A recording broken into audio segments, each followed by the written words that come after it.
So you're probably wondering why I'm showing all this. Well, Friday night I decided to go for a cruise on the Skidoo, and the neighbor flagged me over that Friday afternoon and said that I could go over in their backyard, where it's bigger, and drive the Skidoo over theirs. So that was fine. So that night, on Friday evening on the 13th, decided to take the Skidoo out and drive around the backyard over here. You should see my other videos of me driving around. Then I decided to cross the road and go in their backyard. And as I went through the snow, it was freshly laid snow. It hadn't been touched. Yeah, the machine drove great, but it was bogging out a little bit and all that. And then I came over here, home, parked it, and died. So the next day, I decided to pull the machine out, go for a cruise, and use the truck, hoist, and pull on the back of it. That's the way I get it out of the garage. And pull start. It started after I do my 3 pumps on the primer, and it ran for a bit. Then all of a sudden, I went to hit the gas. It acted like it only ran on one carburetor, and it died. So I pulled on the pull cord a few more times. Then I noticed, I showed on this carburetor,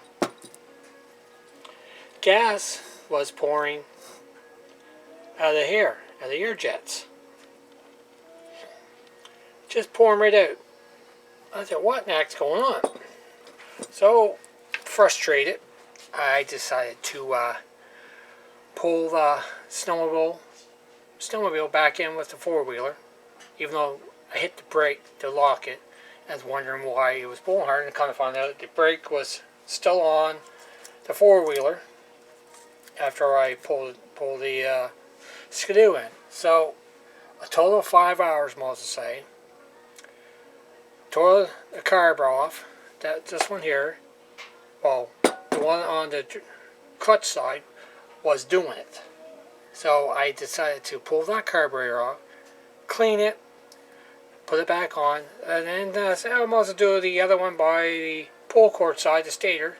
Took that one off, cleaned it. As you see in my previous video, that over a month, I don't think about a month ago or so, I cleaned them, put them back together, and I thought they were running perfectly. No, still fluttering a little bit. And it started, ran great after I got it all back together. And turned it off, pulled out the truck, start the Skidoo back up again. And that carburetor on by the clutch side did the same thing all over again. She died, and start pulling it, and gas was pulling out of the air chambers again. So I decided to pull the Skidoo back in, and I took out the plugs, spark plugs, pulled her over, and gas was shooting out. And so I said, holy frick, what's going on here? After I started pulling, you know, apparently gas was being sucked into from the pump into the motor, and she just soaked the bottom of the motor with gas. I seen one drain plug, but the other drain plug was underneath the starter, of which I couldn't get at. So what I did, I took the carburetors off, took the plugs out, hit the kill switch, and just pulled and pulled and pulled. And that wasn't fast enough, so I got my booster cables, hooked it to the battery to the 4-wheeler, and I cranked her with the starter. You should have seen the gas coming right out of that machine. Out of the exhaust ports, out of the ports for the carburetors go, and the spark plugs. So gas was just shooting right out. I must have shut up for at least 2 minutes. And then finally, got it out. Then I put the carburetors back on, started, it ran, and then that's when it started acting up again. I said, what the heck? So I decided to bring this carburetor out, switched all the guts that was from my carburetor, put in this one, and it did the same thing. Gas was pouring out of here. I said, what in the heck's going on? So I took that carburetor off, went over by the one that was acting up, took that one off. I took the pilot jet out. And you notice the pilot jet's got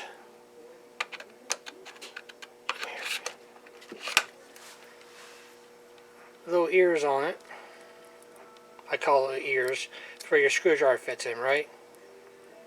While the one on that side, like in my other video I showed when I was filming with the camera that's in the garage. Well, that pilot jet didn't all come out because I call them little ears where your screwdriver fits in. Where your screwdriver fits in, were completely gone. Well, I finally got that out that day on the 14th. It was happening. And I looked at it, dirt. So I cleaned it, put it back in, and like I said, started, did the same thing all over again. Did all the apparatus before, and I decided to use these. So I brought the pilot jet in, even though the top was gone. Those little ears were gone. And I feed it one of these wires through it and it stopped. So okay, and as I pushed it through, I hit this paper here, a little piece of brass fell out. I said, oh, that's what the problem is. So I decided to go back outside and put it all back together, primed it 3 times, started, stopped. Then I had to choke it, and it started when I was turning the key. And it purred like a kitten. That was my problem all along, is that pilot jet on that machine was plugged by brass. A very tiny piece of brass was lodged in there, which I could not see that, which this stuff, carb cleaner, would not remove, and the air would not blow out. It was lodged probably in one of the air holes, as you can see right there. So that was my issue all along. Well, she was not running right. That's why I had to adjust the air jet to 2. The air jet here to 2 turns. So what now? They're all set 1 turn. And I took her out that night, drove around. I didn't have to hit just quarter throttle, and it purrs like a kitten. There's no fluttering, nothing now. So I thought I'd share that little story I had with it. As you can tell, these, like I said, these are all generic. There's no markings or nothing on them. There's nothing on it. And on these two, it's 7.5, 390s. These here, I'm missing one because I sold a carburetor. Went to this carburetor. And this here came out of the carburetors that are out there now. And when you try to screw this in, it stops. But when you, that's the 390, but when you screw into generic, voila, all 3 of them do the same. All 3.